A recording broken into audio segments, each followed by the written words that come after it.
Nessa quinta temporada de Stranger Things, tivemos uma referência à namorada do Vecna, que é a Patty Newbit, que também é irmã do Bob Newbit. Tivemos referência a Alice no País das Maravilhas, né, porque a Holly claramente é Alice e o Henry é o coelho branco com o relógio. Tivemos referência à Caverna do Vecna, da peça The First Shadow, o Will em 1983, que é uma referência à franquia Aliens, o treinamento da Eleven, que é uma referência perfeita à Ascensão Skywalker. Temos a Coca-Cola clássica do Will e inúmeras outras referências. Se preparem porque hoje iremos ver 25 detalhes, referências, easter eggs que vocês provavelmente não sabem ou não perceberam na parte 1 da quinta temporada de Stranger Things. Simbora! Hello my friends, Geek na voz, e logo no primeiro episódio a gente tem uma enxurrada de referências a um livro clássico que eu acho que vocês já ouviram falar, ou então perceberam também no primeiro episódio, né, porque eles deixaram isso explícito, que é Uma Dobra no Tempo, né. Pra quem não conhece a obra, o enredo do livro espelha perfeitamente os desafios da temporada de Stranger Things, né. O livro narra a história de uma jovem que viaja no tempo e entre dimensões pra salvar o seu pai de um mal sombrio e crescente conhecido como Coisa Negra. Talvez isso reflita uma jornada futura em que a Holly embarca pra poder salvar o Ted, né? Ou talvez seja uma referência a ela estar dentro da casa dos Queer nos anos 50. E considerando que o livro aborda temas complexos como viagens no tempo, a referência ao capacitador de fluxo do Sr. Clarke, né, explicando sobre buracos de minhoca, pode ser talvez um prenúncio do que está por vir nesse finalzinho da quinta temporada, por que não? Será que teremos uma viagem no tempo? E obviamente capacitador de fluxo, viagem no tempo, isso também é outra grande referência a um clássico dos anos 80, até porque Stranger Things é uma série baseada em obras dos anos 80, que é De Volta para o Futuro. Que por falarmos na Holly, evidentemente a Holly está presa nas memórias do Vecna, é uma referência a Alice no País das Maravilhas, né? Cara, você poderia muito bem chamar isso de Alice nos anos 50, né? Porque a Holly com certeza é Alice, né? Os episódios 2 e 3 estão repletos de referências ao icônico livro e ao filme de 51. Então a Holly é levada por um buraco misterioso para outra dimensão, que é uma dimensão Technicolor com tons vibrantes e uma paleta de cores exuberante e exagerada, né? Então ela segue o Henry Creel, que parece muito pálido e usa um colete marrom e um relógio de bolso. Ele se senta a uma mesa comprida e toma um chá com o Henry. Ela recebe um bilhete escrito à mão na caixa do correio, sendo que ela veste o vestido azul e branco, que é uma clara referência a Alice, né, gente? Enquanto o Henry Creel, obviamente, é o coelho branco, velho. E caso não tenha ficado claro pra vocês, porque Stranger Things gosta de jogar as coisas mesmo na nossa cara, tem lá, em um dos cômodos da casa dos Queer nos anos 50, um pôster de Alice no País das Maravilhas. Então assim,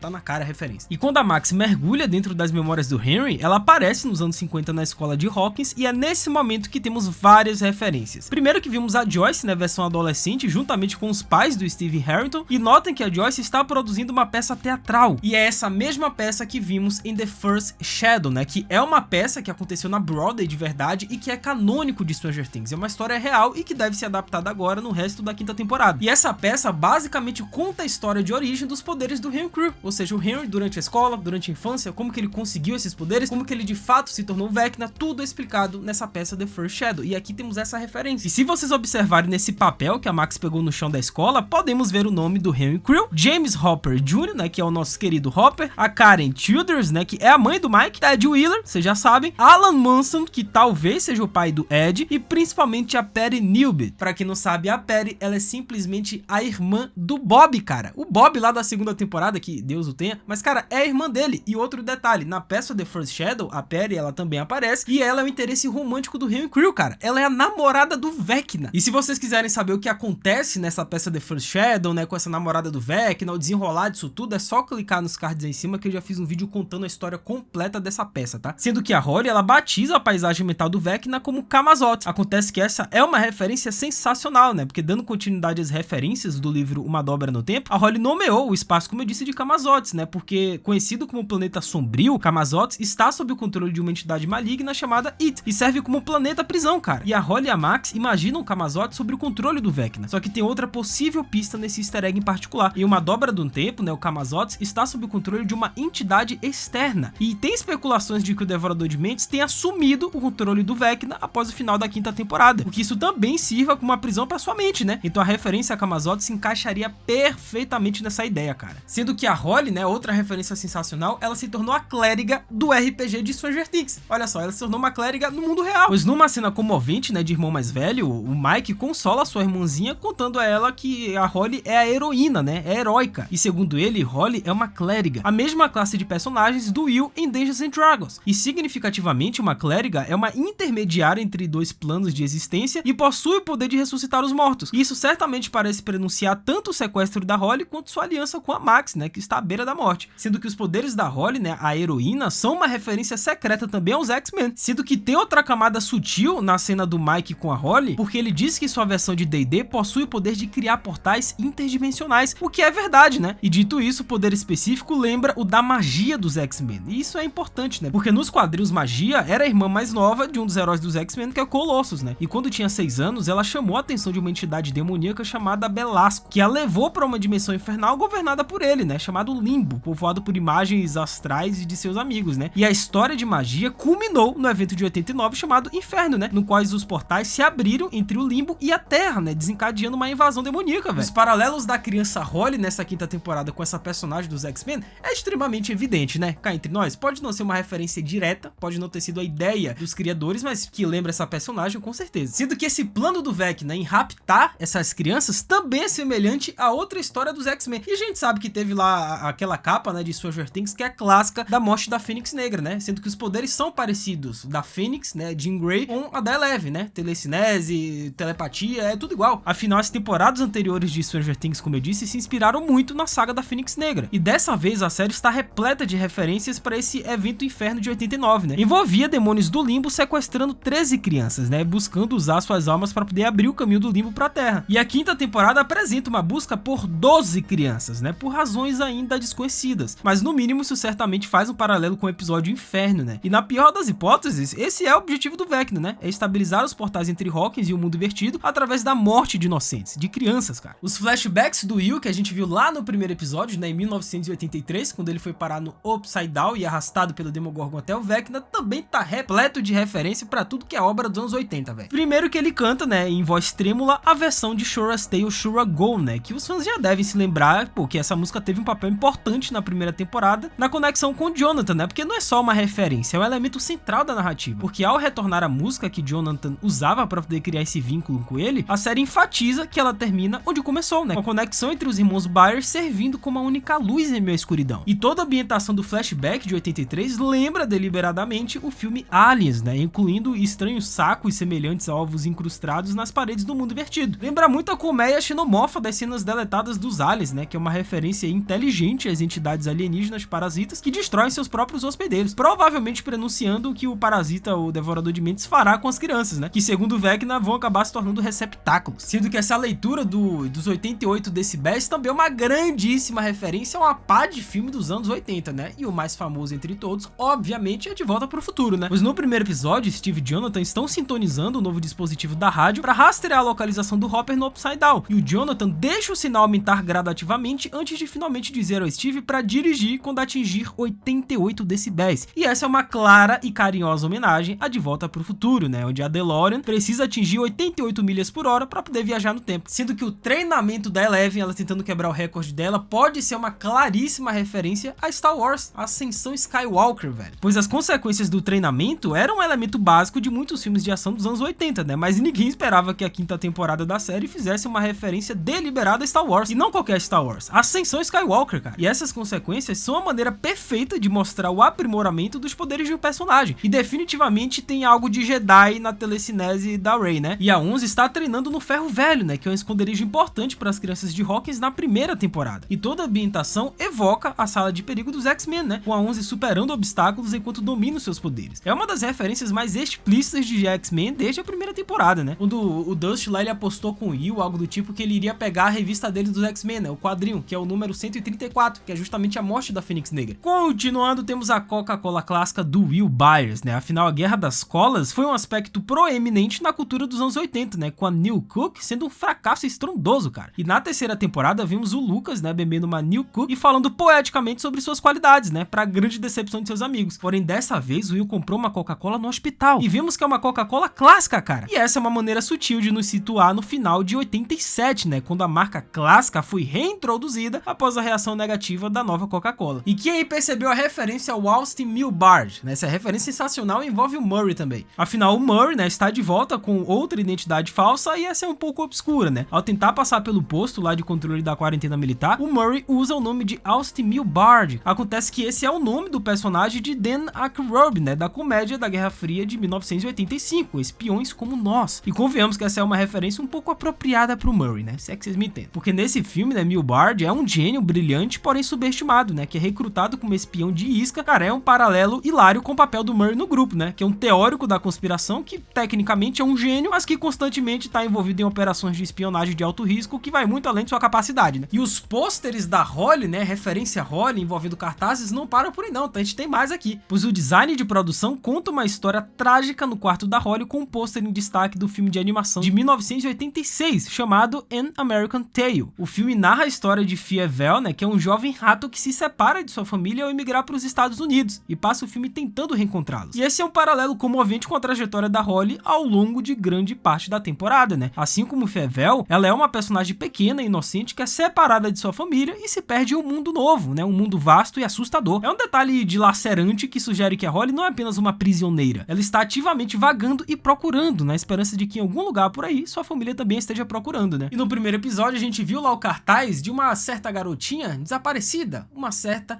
Jane Hopper. E se você pausar o episódio e observar com atenção, o número do telefone listado é claramente visível, né? Que é 765-303-2020. Mas acontece que esses números existem de verdade, cara. Se você ligar aí, você vai receber isso aqui, mais ou menos. Você vai ouvir uma mensagem de voz pré-gravada do Departamento de Polícia de Hawkins pedindo aos cidadãos que relatem qualquer avistamento da garota desaparecida, né? Cara, é um easter egg absurdo e imersivo que confunde a linha entre a série e a realidade, né? E remete aos anos 80 também, quando truques de marketing inteligentes, né, como esse, eram mais comuns. Se eu não me engano, até os Caça-Fantasmas, né, o filme lá também tinha mais ou menos um serviço desse, que eles deixaram o númerozinho lá durante o filme, se eu não me engano, ou durante a animação, que se você discasse nos anos 80, também ia receber uma chamada lá da galera dos Caça-Fantasmas. Era bem legal. Era não, porque eu não vivi nos anos 80, né, mas existe mesmo isso aí. Então Will e Robbie encontram uma mandala no chão e o Will a observa por um instante, né, e acontece que esse é um detalhe sensacional. Afinal, concebida como uma representação visual do universo, a mandala é um auxílio para malditação. No hinduísmo e no budismo, os praticantes acreditam que ao caminhar em direção ao centro, a pessoa é guiada por um processo de transformação e autodescoberta. E a mandala do Will é dominada por uma espiral, né, que representa uma jornada espiritual de evolução e transformação. E isso descreve perfeitamente o arco do personagem nessa temporada, né? À medida em que o Will aprende a aceitar quem ele reivindica tanto seus poderes quanto sua liberdade. E isso também pode indicar a natureza do mundo invertido na quinta temporada, né? Uma mandala tem uma borda externa definida, né? E você segue em direção ao centro. Da mesma forma, o mundo invertido tem um limite externo claramente definido. E as crianças de Hawkins planejam ir para o centro, que é o laboratório de Hawkins, né? E outro detalhe sensacional também é a voadora no like aí embaixo, cara. Aproveita que temos muito que comentar. Deixa o like, se inscreve no canal, ativa o sininho, segue o Geek no Insta, @LucasMGeek. A gente vai trocar essa ideia sobre Stranger Things e diversas outras séries, então faz tudo isso que é nóis. Agora, referência à camisa do Jonathan é sensacional, né? Porque durante uma sequência que o Jonathan e o Steve sobem a torre de rádio, o Jonathan aparece usando uma camiseta, né, da banda punk chamada The Fall. E à primeira vista, essa camisa combina perfeitamente com o gosto musical dele, né? Já que a gente sabe que ele curte esse estilo mais punk, principalmente o The Clash. Mas simbolicamente pode ser um mau presságio pro Jonathan. Ou seja, o Jonathan usando uma camiseta do The Fall enquanto escala uma enorme torre de rádio gigantesca. É uma escalada que é explicitamente mencionada como muito perigosa. Isso daí pode ser um prenúncio que de fato o Jonathan pode bater as botas na última temporada, né? E como eu expliquei no vídeo anterior, a caverna que a Max entra, né, que o Henry Creel ele tem medo, é uma grande referência também à peça The First Shadow. Pois para corroborar com essa ideia, a Max tem estado escondida numa caverna em um ambiente desértico, né, que é uma lembrança que o Vecna teme, ele tem medo. E isso é uma referência, como eu disse, a The First Shadow, né? Afinal, na peça, o jovem Henry Creel se deparou com uma caverna no deserto de Nevada, onde teve seu primeiro contato com a criatura que viríamos a conhecer como Devorador de Mentes. E a quarta temporada parecia ter adotado uma abordagem diferente, sugerindo que o Vecna criou o Devorador de Mentes. Então ninguém esperava essa referência. Mas ela pode muito bem confirmar que o Devorador de Mentes é o verdadeiro vilão. Afinal, o Vecna teme a caverna, né? De que talvez seja a entidade que o consumiu. Por isso que o Vecna não entra lá nem a pau, né? Porque foi no momento que ele entrou dentro daquela caverna que ele ganhou os poderes dele e se tornou essa figura maligna, né? Que ele foi influenciado por essa força do Mind Flayer. Por isso que ele não entra lá nem a... Ele tem medo, velho. Mas afinal, o que são os Dungeons Claws, né? Pois as crianças de Stranger Things sempre interpretam o caos do mundo invertido pela ótica do RPG D&D. E não é surpresa vê-las criar a ideia de uma exploração de masmorra. Pois em D&D e em jogos de computador dos anos 80, uma exploração de masmorra é uma missão exploratória por um ambiente perigoso, né? repleto de armadilhas e monstros. E os heróis de Hawkins já realizaram 37 incursões pelo mundo invertido até o momento, mas o progresso tem sido lento, né, visto que só encontraram a parede nos 4 primeiros episódios. E eles também estão particularmente animados com a perspectiva de uma incursão de 2 horas, né, como se fosse algo incomum, porque a maioria dessas missões provavelmente foram incursões breves, né, com retornos apressados. Então é uma bela referência aí a um dos elementos principais do RPG Dungeons and Dragons, né, quem já jogou sabe. E temos mais referências e detalhes easter eggs, tá, mas eu só vou falar caso vocês comentem parte 2 aí embaixo que eu trago mais. É isso, até a próxima, valeu, falou e fui!